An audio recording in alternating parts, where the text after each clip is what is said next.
Chapter 11 the first war of independence 1857। ठीक है, इस चैप्टर से पहले हमने ये देखा, दूसरे चैप्टर जो मैंने करवाए थे उसमें हमने ये देखा था कि भाई अंग्रेज़ों ने कैसे भारत पे धीरे धीरे व्यापारी बनकर आए थे और धीरे धीरे भारत पे क्या कर लिया, कब्जा कर लिया। उसके बाद अंग्रेज़ों ने जब पूरे भारत पे कब्जा कर लिया तो उन्होंने यहाँ के लोगों पर शोषण करना शुरू कर दिया और यहाँ का पैसा जो लूट लूट कर वो इंग्लैंड ले जाने लगे। उन्होंने किसानों के साथ बहुत बुरा व्यवहार किया, आदिवासियों के साथ, ट्राइबल के साथ बहुत बुरा व्यवहार किया। ठीक है, सैनिकों के साथ, जो उनके सैनिक थे उनके साथ भी अच्छा व्यवहार नहीं किया।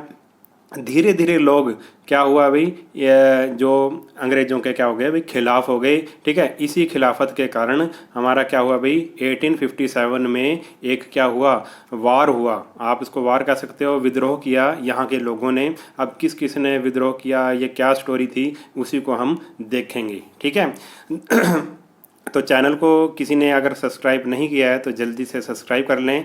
इस चैनल पे आपको मैथ, हिंदी, साइंस, एसएस सभी के आपको इसमें वीडियोस मिल जाएंगी। तो आप प्लेलिस्ट चेक कर लो। ठीक है, जिसको प्लेलिस्ट चेक करनी नहीं आती वो प्लेलिस्ट चेक करना सीख ले। ठीक है, प्लेलिस्ट चेक करो, आपको सभी चैप्टर मैथ के, हिंदी के, साइंस के, ईवीएस, ठीक है, एसएस के सभी चैप्टर आपको मिल जाएंगे। तो शुरू करते हैं हम अपना लेसन। तो the first war of independence 1857। अब इसमें देखो क्या है, the revolt of 1857 was, revolt का मतलब तो आपको पता है क्या होता है, रिवोल्ट का मतलब होता है विद्रोह करना। ठीक है, हथियार उठा लेना किसी के खिलाफ। ठीक है, 1857 was the landmark in the history of Indian struggle for freedom. ये एक क्या था भाई, एक लैंडमार्क था, ये बहुत ही इंपॉर्टेंट था स्ट्रगल। आगे आपको पता लगेगा कि ये कैसे हुआ, इसके क्या प्रभाव पड़े इंडिया के ऊपर। It started on May 10 1857। और ये कब शुरू हुआ था, 1857 को ये शुरू हुआ था with the mutiny of soldier. Mutiny का मतलब होता है जब सैनिक अपने अफसर के खिलाफ या किसी के खिलाफ विद्रोह कर दें। ठीक है, उनका कहना ना माने उसको क्या बोलते हैं, म्यूटनी कहते हैं। म्यूटनी का मतलब क्या हुआ भाई, सैनिकों का विद्रोह। ठीक है, और ये कहाँ शुरू हुआ था, मेरठ कैंटोनमेंट में, मेरठ छावनी में। मेरठ क्या थी भाई, सैनिकों की छावनी थी। ठीक है, आज भी आप मेरठ चले जाओगे, यूपी में मेरठ है, वहाँ पे अभी भी क्या है भाई, मेरठ छावनी है। ठीक है, थ्रू द रिवोल्ट, दो the revolt was started by the Indian soldier in the service of the East India Company, it soon spread to different part of country। देखो शुरू में तो ये क्या था भाई, एक सैनिकों ने विद्रोह किया था, मगर धीरे धीरे क्या हुआ, ये जो रिवोल्ट था पूरे इंडिया में, ये क्या, ये रिवोल्ट पूरे इंडिया में फैल गया। ठीक है, कैसे, उसमें पेजेंट्स यानी कि किसानों ने भाग लिया, आर्टिसंस यानी जो कलाकार थे उन्होंने भाग लिया, सोल्जर्स थे, और जो एजुकेटेड पीपल थे हमारे इंडिया के उन सब ने, और जो इंडियन रूलर थे, इंडियन रूलर का मतलब जो यहाँ के राजा थे, लोकल राजा थे। ठीक है, उन्होंने भी क्या किया भाई, साथ में रिवोल्ट में हिस्सा लिया। ठीक है, the event called the uprising, इस इवेंट को क्या कहेंगे, अपराइजिंग। द रिवोल्ट ऑफ 1857 एक नाम इसका ये भी है, और द सिपोए म्यूटनी एक नाम इसका भी है, बाय द ब्रिटिश। ब्रिटिश ने क्या क्या दिया भाई, इसको क्या क्या नाम दे दिया भाई इसको, जिसको रिवोल्ट ऑफ 1857, सिपोए म्यूटनी कह दिया, द अपराइजिंग कह दिया। ठीक है, मगर जो इंडियन हिस्टोरियन थे, जो इंडियन की हिस्ट्री लिखने वाले थे, उन्होंने क्या नाम दिया इसको, उन्होंने नाम दिया फर्स्ट वार ऑफ इंडिपेंडेंस, आज़ादी की लड़ाई, मतलब आज़ादी के लिए पहली लड़ाई, फर्स्ट वार ऑफ इंडिपेंडेंस। ठीक है, अब आगे देखते हैं हम क्या इसमें। सबसे पहला तो है भाई कॉजेज ऑफ रिवोल्ट। ये जो रिवोल्ट हुआ, जो ये विद्रोह हुआ, इसका कारण क्या था, हम यही कारण अब जानेंगे, और ये इंपॉर्टेंट है, जरा ध्यान से देख लेना ये सारे कारण। जो पहला कारण था भी, पहला रीजन था पॉलिटिकल कॉजेज। पॉलिटिकल कॉजेज यानी कि राजनीति के क्या कारण थे। देखो अंग्रेजों ने क्या किया, Indians were dissatisfied with the treatment mated out of them. जो अंग्रेजों के पास सेना थी, ठीक है, सेना में इंडियन सिपाही भी थे, मगर वो इंडियन सिपाही के साथ अच्छा व्यवहार नहीं करते थे। नंबर दूसरा पॉइंट क्या है, पॉलिटिकल रीजन में the Indian ruler Bahadur Shah Zafar, Tatya Tope of Gwalior, Rani Lakshmibai Jhansi, Nana Sahib और कानपुर, नाना साहेब जो कानपुर का था, उनके क्या थी भाई, अंग्रेजों के साथ क्या थी भाई, नहीं बन रही थी, क्योंकि अंग्रेजों की ऐसी नीतियां थी वो इनको तंग कर रहे थे। जैसे रानी लक्ष्मीबाई का उदाहरण लेते हैं, उनका जो वहाँ का राजा था उसका कोई भी पुत्र नहीं था, तो रानी लक्ष्मीबाई ने एक पुत्र को गोद ले लिया, मगर अंग्रेजों ने उसको नहीं माना और कहा कि अब झांसी को हम अपने उसमें मिला लेंगे, क्योंकि अब झांसी का कोई भी वारिस नहीं है। तो इस तरह से तंग करने लगे अंग्रेज उनको, ठीक है। तो ये सारे जो बहादुर शाह जफर है, तात्या टोपे है और रानी लक्ष्मीबाई, ये इनके खिलाफ हो गए, ठीक है। दूसरा रीजन ये था, पॉलिटिकल रीजन। तीसरा है क्या है, the policy of annexation of Dalhousie, annexation of Dalhousie, particularly the doctrine of lapse. उसने क्या चलाई, डलहौजी एक था, अंग्रेज था, उसने लैप्स की नीति चलाई। लैप्स की नीति वही जो मैंने आपको बताया है, जैसे अगर किसी राजा का कोई पुत्र नहीं है, ठीक है, किसी किसी का नहीं भी होता, ठीक है, किसी राजा का अगर कोई पुत्र नहीं है तो अंग्रेज क्या करते थे, उस राजा के राज्य को अपने राज में मिला लेते थे, अंग्रेजी शासन के अंदर ले लेते थे, ठीक है। तो यही थी क्या, लैप्स की नीति। रानी लक्ष्मीबाई के साथ उन्होंने ऐसा ही किया था, ठीक है। तो इसके कारण भी जो यहाँ के जो लोकल राजा थे वो अंग्रेजों के क्या हो गए थे, खिलाफ हो गए थे। और the British sign many treaties, जो और ये जो ब्रिटिश थे, अंग्रेज थे, ये क्या थे, बड़े ही धोखेबाज भी थे। उन्होंने राजा के साथ यहाँ के जो लोकल राजा थे कई संधियाँ की उनके साथ, मगर राजा के साथ और नवाब के साथ कई संधियाँ की, मगर वो उसको वायलेटेड, ठीक है, वायलेट करते रहे फॉर देयर, अपने अनुसार वो उसको संधियों को कभी जैसा जब उनको फ़ायदा लगता था कि फ़ायदा है तो चुप रहते थे, ठीक है।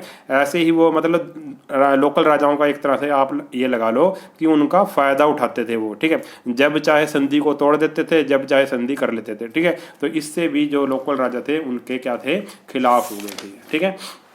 अब नेक्स्ट देखो, इकोनॉमिक कॉजेज। इकोनॉमिक कॉजेज में इससे पहले मैंने 10th लेसन करवाया था, उस लेसन को जरूर देख लेना, क्योंकि उस लेसन में आपको बता रखा है कि कैसे अंग्रेजों ने भारत को गरीब कर दिया, यहाँ के सारे काम धंधे चौपट कर दिए और सारा माल लूट लूट कर भारत से इंग्लैंड ले गए, ठीक है। वो लेसन 10 जरूर देख लेना आप, ठीक है। अब क्या था भाई, उसमें ये सारा आएगा, जमींदारी सिस्टम, ठीक है। इकोनॉमिक सिस्टम में क्या था भाई, कॉजेज क्या थे। अब हमने पॉलिटिकल कॉजेज कर लिया, अब इकोनॉमिक कॉजेज क्या थे। इकोनॉमिक कॉजेज में आएगा जमींदारी सिस्टम। अंग्रेजों ने एक जमींदारी सिस्टम किया था। जमींदारी सिस्टम में क्या होता था कि भाई उनको क्या टैक्स देना पड़ता था, किसानों को टैक्स देना पड़ता था जमींदार को, और जमींदार देता था अंग्रेजों को, ठीक है। ये लेसन मैंने 10 में करवा रखा है, देख लेना एक बार, ठीक है। तो अब उनके साथ ज़बरदस्ती की जाती थी किसानों के साथ। अंग्रेजों ने क्या किया कि भाई हमारी पसंद की फसलें बो, नील की खेती करो, अफीम की खेती करो, ऐसी ऐसी उन्होंने चाय लगाओ, ऐसी ऐसी उन्होंने ज़बरदस्ती किसानों से ये करवाया। तो किसान उसके क्या हो गए भाई, खिलाफ हो गए। और industrial goods like textile from Britain flooded the Indian market, ठीक है। और जो यूरोप में यानी कि इंग्लैंड में जो चीज़ बनती थी वो क्या किया भाई, वहाँ से ला के कपड़ा वो क्या करने लग गए, बना बनाया कपड़ा यहाँ पर बेचने लगे सस्ते दामों पर, ठीक है। इससे यहाँ के व्यापारियों को बहुत ही ज़्यादा क्या हुआ, नुकसान हुआ, ठीक है। वो गरीब होते चले गए। अंग्रेज लोग क्या करते थे, यहाँ से सस्ता कपड़ा ले जाते थे इंग्लैंड में फैक्ट्रियों में बना दी पैंट कमीज या कपड़ा बना दिया बना बनाया, और उसको दोबारा से बेच दिया ऊँचे दामों पर, कहाँ पर, भारत में बेच दिया, ठीक है। तो यहाँ के जो व्यापारी थे उनको बहुत ज़्यादा नुकसान हो रहा था, ठीक है। इसलिए सभी उसके खिलाफ हो गए, क्योंकि अंग्रेजों ने सारी इंडस्ट्री, यहाँ की इंडस्ट्री को बिल्कुल ही तबाह करके रख दिया। इसलिए किसान और जो कलाकार थे जो हाथों से बनाते थे, उनका तो मशीनी माल था, मशीनी कपड़ा था, और ये हाथों से कपड़ा बनाते थे, हाथों से पहनने के कपड़े बनाते थे, वो अब उनके बिकने बंद हो गए, तो अब वो गरीब हो गए, तो वो अंग्रेजों के क्या हो गए भाई, खिलाफ हो गए, ठीक है। दूसरा रीजन क्या है, when Awadh was occupied by the British, Nawab official word, जब अवध को क्या किया भाई, अवध को जब ब्रिटिश ने ऑक्यूपाई किया, अवध पे जब कब्जा कर लिया, तो जो नवाब के जो सैनिक थे उनको क्या कर दिया भाई, जो ब्रिटिश आर्मी थी उन्होंने एक तरह से उनको निकाल दिया। और कहते हैं कि लगभग 60,000 जो सोल्जर थे, अवध के जो नवाब के सोल्जर थे, वो क्या हो गया, लॉस्ट देयर लिवलीहुड, उनकी एक तरह से क्या चली गई भाई, नौकरी चली गई। ठीक है, तो वो भी उसके क्या हो गए भाई, क्या हो गए, खिलाफ हो गए। और यही जो सैनिक थे बाद में अंग्रेजों के खिलाफ लड़े थे। ठीक है, अब आगे आगे सोशल एंड रिलीजियस कोज, ये अगला कोज क्या है, सोशल और रिलीजियस कोज, ये भी बहुत बड़ा कोज है। Many Indian oppose the introduction of western education, जो इंडियन थे वो वहाँ के जो वेस्टर्न एजुकेशन थी उसके खिलाफ थे, जैसे इंग्लिश पढ़ने के या दूसरी चीज़ों के खिलाफ थे। और conversion of Indian to Christian, ठीक है, क्या करते थे भाई, अंग्रेजों लोग लालच दे के यहाँ के लोगों को, गरीब लोगों को लालच दे के क्या करते थे, उनको क्या बना देते थे, क्रिश्चियन बना देते थे, ईसाई बना देते थे। तो इसके कारण यहाँ के लोग अंग्रेजों के खिलाफ हो गए कि भाई ये तो गलत काम कर रहे हैं, हिंदुओं को ईसाई बना रहे हैं। अगला है the Hindu law of property was change, अंग्रेजों ने क्या किया, हिंदू लॉ ऑफ जो प्रॉपर्टी का जो लॉ था उसको क्या कर दिया, उन्होंने चेंज कर दिया। ठीक है, चेंज कर दिया। क्यों करा चेंज, उन्होंने, अंग्रेजों ने ये कहा कि पहले क्या होता था, अगर कोई जैसे हिंदू के घर में है और उसने कोई और धर्म को अपना लिया तो अब उसका प्रॉपर्टी पर कोई अधिकार नहीं रहता था, घर की प्रॉपर्टी, माता पिता की प्रॉपर्टी पे कोई अधिकार नहीं रहता था। मगर अंग्रेजों ने क्या किया, अगर कोई ईसाई बनेगा तो उन्होंने रूल चेंज कर दिया, अगर ईसाई बनने के बावजूद भी जो हिंदू परिवार का जो भी कोई होगा तो उसका अभी भी उसकी जो प्रॉपर्टी पर हक होगा। तो उन्होंने चेंज कर दिया, इससे भी हिंदू खिलाफ हो गए। और जब रेल अंग्रेजों ने चलाई, रेल इधर उधर जाने लगी, ठीक है, रेल बढ़ने लगी, रेल की यात्राएं, तो मतलब यहाँ के लोगों, जैसे इलिटरेट लोग थे, जो अनपढ़ लोग थे, उन्होंने सोचा they would loss their caste, ठीक है। पहले क्या भाई, लोग एक इधर उधर यात्रा करना पसंद नहीं करते थे, एक साथ यात्रा करना पसंद नहीं करते थे, तो उनको ऐसा लगता था कि भाई इससे हमारी जो जाति है वो क्या हो जाएगी, एक तरह से खराब हो जाएगी। ठीक है, Indian not allowed to first class compartment, देखो इंडियन जो रेलवे था ना, रेल चलती थी जो, उसमें फर्स्ट क्लास सेकंड क्लास ऐसे होती थी, मगर फर्स्ट क्लास में इंडियन नहीं बैठ सकते थे। देखो कितना रेलवे में कितना मतलब डिस्क्रिमिनेशन करते थे अंग्रेज, कितना भेदभाव करते थे। ठीक है, इसके खिलाफ भी लोग हो गए। ठीक है, British followed A policy of discrimination, ठीक है, ब्रिटिश क्या करते थे हमारे साथ, इंडियंस के साथ क्या करते थे, भेदभाव करते थे। ठीक है, उन्होंने क्या भाई, उनका जो जुडिशियल सिस्टम था वो कहते थे तो कि भाई सबके लिए बराबर है, न्याय सबको मिलेगा, मगर ये भी झूठ था, वो भी क्या था, बाइस्ड था। बाइस्ड का मतलब कि वो क्या करते थे, भेदभाव करते थे, यानी कि वो जब मान लो किसी का, अंग्रेज का किसी के साथ झगड़ा हो जाए या कुछ अंग्रेज किसी के ऊपर कार्रवाई कर दे कोई, तो वो अंग्रेज़ों का साथ ही देते थे, हिंदुओं का साथ नहीं देते थे। ठीक है, तो इंडियंस का साथ नहीं देते थे। तो ये भी कुछ क्या कारण थे, इसके हमारे जो सोशल और रिलीजियस इसके कारण थे। अब आ गया भाई मिलिट्री कॉज। मिलिट्री कॉज देखो, मिलिट्री का मतलब होता है सेना, आपको पता होगा। मिलिट्री कॉजेज में क्या आएगा, सिपाही वर ह्यूमिलेटेड बाय द ब्रिटिश, जो सिपाही थे हमारे, इंडियन सिपाही थे वो ब्रिटिश आर्मी में, वो ह्यूमिलेटेड, बड़ी उनका सम्मान नहीं किया जाता था, उनकी बेइज्जती की जाती थी। ठीक है, तो ये सैनिकों को पसंद नहीं था। Indian were discrimination between there were discrimination between the Indian and British soldier, और ब्रिटिश सोल्जर और इंडियन सोल्जर के बीच में बहुत ही ज़्यादा भेदभाव था। ठीक है, वो भेदभाव करते थे हमारे सैनिकों के साथ, इंडियन सैनिकों के साथ। हाईएस्ट पे टू सूबेदार, एक पोस्ट होती थी सेना में सूबेदार की। ठीक है, वो एक तरह का आप यूं लगा लो भाई अफसर ही होता था। ठीक है, वाज लेस देन मिनिमम पे ऑफ यूरोपियन रिक्रूट, एक जो यूरोपियन रिक्रूट होता था, यानी कि जो यूरोप का होता था, इंग्लैंड का होता था, वो अगर सेना में आया है कोई सैनिक, ठीक है, उस सैनिक की पे, जो हमारा कोई सूबेदार बनेगा, जो इंडियन सूबेदार बनेगा कोई, ठीक है, सूबेदार की पे उस नए सैनिक से भी कम थी। इतना भेदभाव होता था, यानी कि एक नए सैनिक, यानी कि एक यूरोपियन सैनिक है जो, उसको जितनी पे मिल रही है, एक सूबेदार की पे उससे भी कम थी। ठीक है, क्यों कम थी, क्योंकि जो सूबेदार क्या था, वो इंडियन था। ठीक है, तो इतना भेदभाव किया जाता था। अब आगे सुनो, द एक्ट ऑफ 1856 में एक एक्ट आया, made it compulsory for new Indian to serve overseas. ठीक है, एक एक्ट आया कि भाई उन्होंने, अंग्रेजों ने बना दिया कि अब जो सैनिक थे हमारे, ठीक है, उनको अब समुद्र पार भी जाना पड़ेगा। ओवरसीज का मतलब समुद्र पार, किसी और देश में भी उनको भेजा जा सकता है, उन सैनिकों को किसी और देश में भी भेजा जा सकता है। आप क्यों खिलाफ हुए?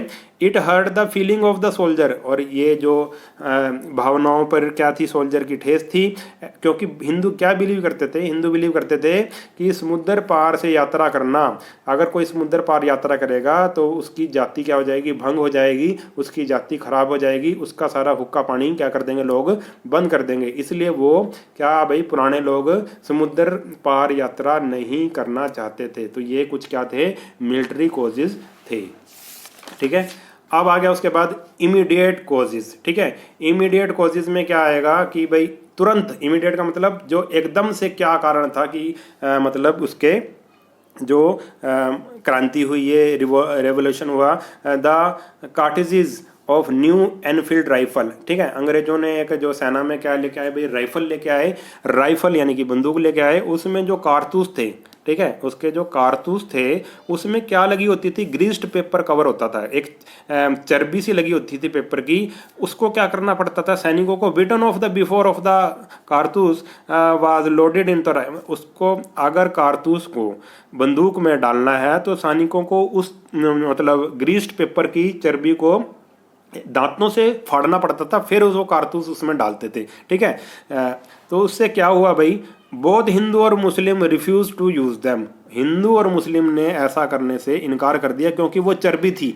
पशुओं की चर्बी, और ऐसा कहा जाता है कि गायें और सूअर की चर्बी थी। गाय को तो जो हिंदू लोग हैं बहुत पवित्र मानते हैं, वो क्यों अपने मुंह से लगाएंगे गाय के मांस को, और जो सूअर को जो मुस्लिम लोग हैं वो बहुत ही बुरा मानते हैं। ठीक है, इसलिए वो उन्होंने भी मना कर दिया। तो हिंदू और मुस्लिम दोनों ने ही वो कारतूस यूज करने से मना कर दिया। ठीक है, अब मना कर दिया तो क्या हुआ, देखो ऑन मार्च 29 1857 एट बैरकपुर में क्या हुआ, नियर कलकत्ता, कलकत्ता में क्या हुआ, मंगल पांडे, आपने नाम सुना होगा, इसकी मूवी भी आई थी। ठीक है, मंगल पांडे यंग इंडियन सिपाही था एक, उसने फ्रॉम बंगाल रेजिमेंट में था ये, refuse to use the greased cartridge, उसने मना कर दिया कि भाई मैं इन कारतूसों को यूज नहीं करूंगा, and shot down his sergeant, और उसने क्या किया भाई, जोश जोश में आकर जो उनका जो अफसर था, किसका अफसर था, अंग्रेजों का जो अफसर था, उसको गोली मारकर उसकी हत्या कर दी। ठीक है,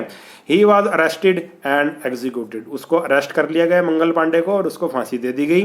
ठीक है, व्हेन द न्यूज स्प्रेड, जब ये खबर फैली चारों तरफ कि भाई मंगल पांडे के साथ ऐसा कर दिया, मैनी सिपाही स्टार्टेड द रिवोल्ट, और सभी सैनिकों ने क्या कर दिया भाई,